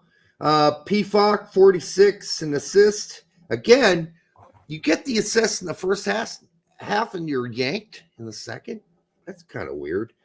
A lot of people are questioning whether or not he had a knock, or they're concerned about getting a second yellow or whatever. Maybe. Yeah, he did get that silly yellow. Joe Scally, I didn't watch it all, but I know he played. Oh, no, I did watch that last night. He was like persona non grata. He might as well not have been in that game. I watched the game, and he barely touched the ball most of the time. Tack said he watched the highlights, but none of the goals were on him. So right, he didn't do anything going forward. Busio, a goal in that 89, and had 89 minutes in that win, which was the goal was surpassed, but whatever. Wes McKinney, 80 pretty solid minutes for Juve. Weah came in and played center forward for 45. They couldn't get the job done. Zahir Oleslam, playing for St. Truden, got 65 minutes in a win. And then Brian Reynolds, I didn't get how many minutes he played for Westerlo, but I don't know where his good friend is on the team. Doesn't seem to be playing. Here's the other weird-ass thing that happened this weekend. Paxton Aaronson came in for extra time only for Utrecht. That's strange. And then today, he played on Utrecht's 2 team. And they got curb stomped by Cambor in the second division. So Utrecht's 2 team. Maybe he's got a knock or he's coming back from a pull or a strain. They're just trying to give him some time. Very fucking weird. That's weird. That's weird because he's been relatively consistent for them all season. When I say all season, I mean the handful of games they played. Right. Taylor Booth, though, he's in the doghouse. Taylor Booth is in the doghouse. This shit's official. He's not injured.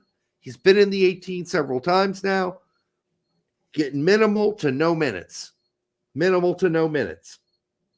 Slonina, 90 minutes and a win. That's rare. And then Dominic Downs, 64 for Cologne in a tie. Johan Gomez from Braunschweig, 12 minutes and a win against Julian Green and Greuther Fürth, along with Dietz. Green and Dietz both went 90 in that loss.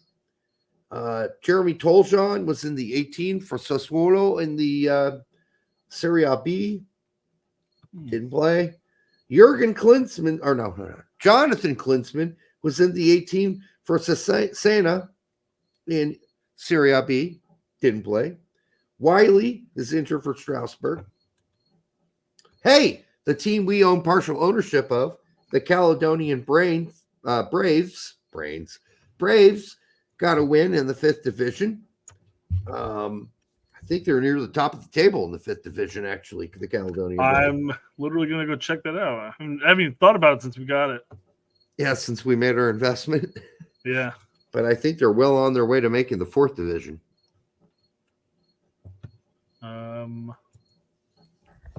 We're minor investors in the Caledonian Braves.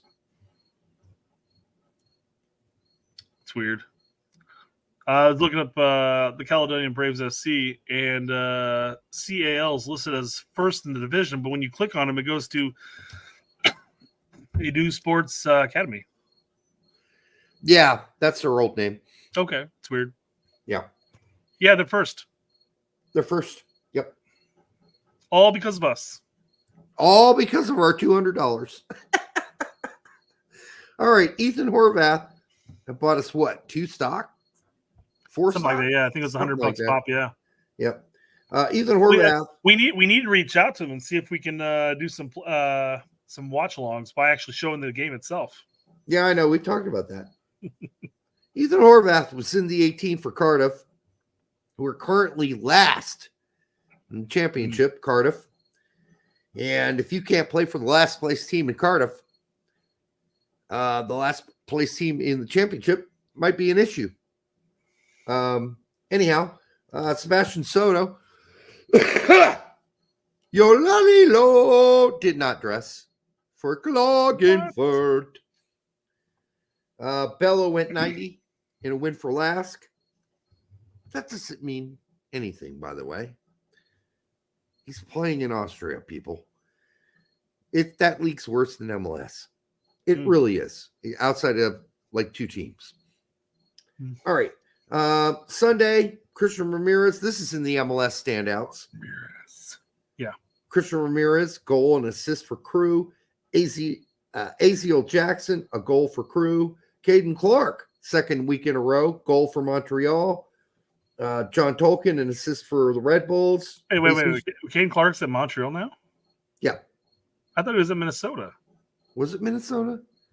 I mean, that's who he came back from Leipzig from, too. Yeah, maybe I just reading the wrong MN. Maybe. MN is typically Minnesota, so I just maybe have fucked up there. From Montreal, yeah. Anyhow, he scored again. He scored last week, too. Ferreira, an assist for Dallas. Logan Tarrington, a goal and assist for Dallas. Not going to have to look into this Tarrington kid because he seems to be on fire lately. I heard Ferreira's been playing well for FC Dallas. Who? Ferreira. Jesus. Well, he got an assist. Taylor Washington, an assist for Nashville. Reggie Cannon. Yeah, he is in Montreal then. I wasn't insane. In the membrane. I thought I might have lost my mind there when you said, isn't he at Minnesota? I'm like, maybe he is, because I put down MNT, right? That's Montreal. Yeah. Yep. Like, maybe I meant MN. Looks, it just said there too. You're not supposed to say the T in Montreal. Montreal? No. Montreal. Sounds We had, like a Scottish great, fridge. we had a great time at Montreal. All right. Montreal. Reggie Cannon with a goal for the Rapids in his return to MLS. Mihailovic, penalty kick goal for the Rapids. Diego Luna, a goal for RSL. Brian White, a goal for Vancouver. Pretty active MLS weekend. Yeah, Berhalter, Sebastian, an assist for Vancouver. Ibobasi, a goal for San Jose. And Quinn Sullivan, 2 assists for Philadelphia. Pretty busy. And then on Sunday, Dwayne Holmes did not dress for Preston North End for whatever reason. Balogun, 90 minutes and a goal and a win for Monaco. Emmanuel Sabi, that was against Emmanuel Savi's Le Havre, and he got 11 minutes in that loss, did a Sabi. McKenzie did not dress for Toulouse. I'm guessing there's an injury.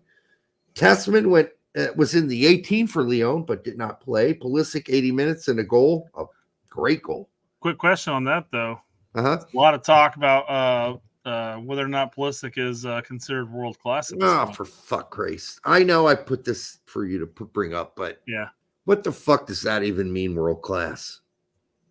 Can somebody send me an fucking official definition of the word world class? I've seen so many different definitions. Somebody said, well, top 10 in their position in the world. Then somebody else put up top 100 player in the world. And then somebody else put up, I mean, it's just ridiculous. Have your own fucking rating system. Do you rate the guy or not? It is a subjective description. He's world Absolutely. class. I don't know. I've always thought that you don't want to water down the term world class. Yeah, that's Franz Beckenbauer, Maradona. Yeah. But it's its own class of people. You may not have one actively playing right now. But Tact put that up here top, what I would consider top class player, and he mentioned some of the people I mentioned, right? They're like, no, they're above top world class. Okay, there's something above world class? Brett? They're gods. I don't know. Is there world class and then god soccer players? God-like soccer players? Is that the next class? Yeah, must be. Beckenbauers, the Maradonas, the Messis, are they in another class on their own outside of world class? Are they like super jizz world class? Legend? Maybe legends? Okay. Super world class, maybe. I don't know. But they're all, these definitions are made up by you guys. Get to make up your own definitions for that for the most part, right? So you do you. That's what I would say. If you think Pulisic's near world class or getting there, I'd say for me personally, my own understanding of what world class is or what I think world class is, I think he's making a case. He's not quite there, but he is getting there. He's getting there. And I think as Fumar says here, he's elite. I think he is an elite player. I don't know if he's world class yet, but I think he's working on it. And let's see if he pounds this season into a sand. If he just continues to do what he's doing right now and completely, killing it, then yes, I'll move move the stick towards world class.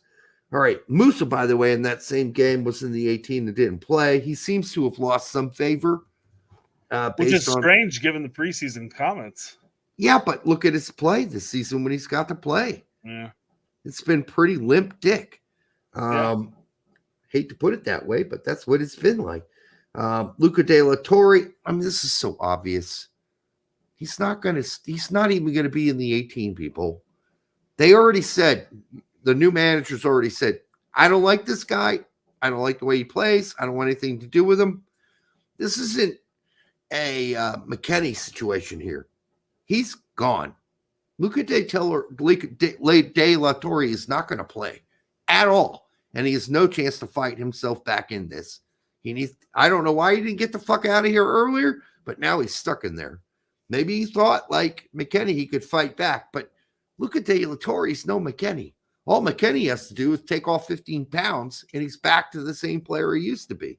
Well, like maybe he's in the same boat as, say, like a Gio, where there's not really an interest willing to pay for the fee that Celtic may be asking for.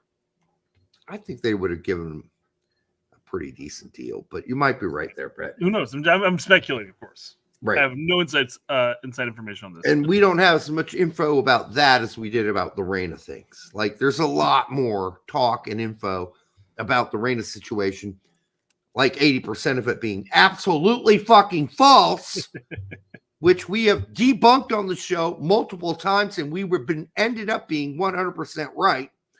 So, on the Luca De La Torre thing, I don't know. Malik Tillman, 2 goals in that win for PSV. I really enjoyed watching the game last night on replay. I wish Pepe would have got more time, but I get it. And Ledesma, by the way, has a knock, a bruise of his left testicle, so he'll be out for maybe until the next weekend. Joe Enox, the manager of Regensburg, lost again in 2 Bundesliga. This is the first time he's been this high as a American manager in the Bundesliga. And they currently sit 18th out of 18 teams in 2 Bundesliga. So Joe Enox better pick it up here in the next few games, or he's going to be out of a job. And by the way, Joe Enoch's been coaching in 3 Bundesliga and lower for probably 10 years now. He's been around. So this is his big opportunity. Big. He brought Regensburg up. He got them promoted to Bundesliga, and they're getting their asses creamed right now. They didn't spend much money. They don't have a lot of money, Regensburg. They're small team. So good luck to them. Ethan Kohler, 78 minutes for Werder Bremen's 2 team. That's great. But even better, the big guy everybody hypes up, Joel Imasuan, 2 goals for Werder Bremen's 2 team in 78 minutes in that win for Werder Bremen's 2 team. So 2 Americans on the Werder Bremen 2 team to keep an eye out for, Ethan Kohler and Joel Imasuan. EPB did not dress for Panathinaikos. What the fuck, dude? I mean, EPB, he's just, somebody mentioned on Twitter, how many American players have gone to Greece to fucking fade into obscurity? That's all what of them. this, All of them does. almost all of them. Yep. It doesn't help. He went through all of last season dealing with like whatever it was, like bone marrow issues or whatever the fuck. Yeah. Who knows how bad his health issues are. Yeah. Novakovic for Bari. Novakovic staying down there in Serie B, playing for Bari, went 57 minutes in a win. They're currently stand 9th in Serie B. David Rodriguez, 9 minutes for San Luis in Mexico in a loss. Fernando Arce, 90 minutes for Necaxa in a tie versus Sendejas coming back from injury, going 70 for America in that tie. Brandon Vasquez, 53 in a tie for Monterrey. Conrad De La Fuente, a whole whopping 15 fucking minutes for Lausanne, who are an 8th place team out of 12 teams in Switzerland. So no big comeback yet for him. Joe Corona in the 18 for Tijuana. Yes, old Joe Corona. Mm-hmm. Puxis is still with Hayduk Split. I thought he didn't get injured. Or I think mixing that with somebody else. I did not check out the Hayduk Split this game this weekend. Okay. He might have played. And then Frankie Amaya, 23 minutes for Toluca. This is in Liga MX's in a loss. Here's the weird thing, Brett, as I mentioned before. Mm-hmm. Paxton Aaronson was sent down to Utrecht 2. Yeah. Where he played 80 minutes against Cambuur in the 2nd division of Holland. And they got their asses smashed 4-0. And Rick Van Hees also played 48 minutes, by the way, in that game. Another American for Utrecht 2. What's going on? Why is he playing for Utrecht 2? I don't understand it. If somebody knows, let us know. This is really weird. He plays like a handful of minutes for the big boy team. Then they immediately send him play for the schoolboy team. And they get their asses crushed. What's going on here? I don't know. Very, very queer. Very odd. to answer Untouchables, Pooks just did not play this week. He wasn't even in the 18. So yes, I do believe. I'm pretty sure we covered that he was injured, like last week or something like that. Last week. So anyhow, that's the Yanks Abroad report. Yanks Abroad, Yanks Abroad. You yanked it. It's over. All right. That's going to be it, I think, for the night, guys. Yep, my throat can't handle much more. Your throat's broken. My throat's broken. So we will be back on Thursday to cover more, of course. We'll see what happens midweek.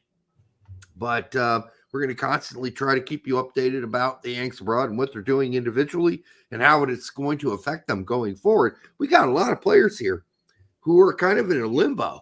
If we're talking about Luca De La Torre and, well, nobody cares about Dwayne Holmes. We got John Brooks, who's injured, etc. So not even 2 hours. Lacey is, all right, I get it, guys, but, 2 hours was the normal, limit of the show. There have been on big shows where there's lots of news. And by the way, we did a shit ton of fluff today. That was a lot of fluff, Brett, don't you think? Yeah. I think that was a lot of fluff. I think we fluffed it up nicely. I think we did too. By the way, Mitchell fucking Trubisky's out here playing for the Buffalo. What the hell's going on there? Anyhow, I guess they're winning 37-10. So the Buffalo's up on the Panthers. Nobody cares about football. Okay, fine. All right, so we're going to move on. I want to thank everybody who showed up tonight, and we do appreciate it. We'll be back on Thursday for more coverage. I just hope more people say stupid stuff so we can cover that. Or, there's some real news that comes out about, maybe Poach talking about the players he most favors. That would be a really good show to do. Maybe next show we'll do, okay, who do we think Poach is going to start? Or maybe who's in Poach's, 18 or maybe it's 23. Maybe we'll look into that. But I think it's hard to tell. I think we still need some more information on what Poach is thinking. Don't buy all that crap about him thinking about MLS players and all that. Even though he said, I don't care where they play. All right, so the guy plays in Vietnam, so he's going to get picked because he scored 18 goals in Vietnam? No, I don't think that's happening. So he's saying what he's got to say to make the right people happy or not cause a stink. But in the end, we know where he's going to be. He's already talked about the fact the majority of his time is going to be spent in Europe. And yes, he's got a place in Atlanta that they hooked him up with because, well, he's got to live here according to certain pundits. Max, yeah, whatever. So I'm sure it's just a rental. I doubt he bought it. It's a rental, temporary. So when he's here, that's where he's going to live in Atlanta. But anyhow, thanks for all of you that came out tonight. We will see you on Thursday. Until then, have a great midweek, and we love you. Good night. Mwah!